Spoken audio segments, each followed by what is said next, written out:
Tuo metu Jonas, būdamas kalėjime, išgirdęs apie Kristaus darbus, pasiuntė savo mokinius paklausti, ar tu esi tas, kuris turi ateiti, ar mums laukti kito? Matot, Jonas skelbė apie atėjantį Mesiją, kaip ir visi jis tikėjusi tokio Mesijo, kuris ateis su galingu Dievo teismu. Nusidėliai bus sunaikinti, o teisėjai apdovanoti. Tačiau iš kalėjimo jis girdi, kad Jėzus elgėsi kitaip, nei visi laukia. Jis nebaudžia nusidėlių, bet vadina juos draugais. Sėda su jais prie stalo, kalba jų kalba, ieško jų širdies. Joną tai sukryčia. Didįjį pranašą apima krizė. Ir taip, Evangelija visada sukryčia žmogų. Įgriauna mūsų įsivaizduotą Dievą, mūsų pamaldžius įsitikinimus, mūsų sustabarėjusias schemas.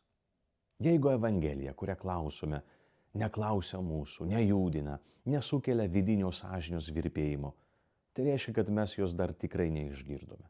Žodžiai tiesiog praslydo pro mūsų filtrus, prie kurių taip įpratome ir kurių bijome paleisti. Klausimai ir abejonės tikėjime nėra blogai. Jie rodo, kad žmogus ieško, trokšta gyventi giliau, nori augti. O augimas visada šiek tiek skauda, nes reikia paleisti savo įsitikinimus, išmokti matyti ne per savo žaizdų, lūkesčių ar nuoskaudų akinius, bet Jėzaus akimis, per gerąją naujieną. Ir Jonas nepasiduoda, jis klausia, jis ieško, jis drįsta suabejoti net savimi.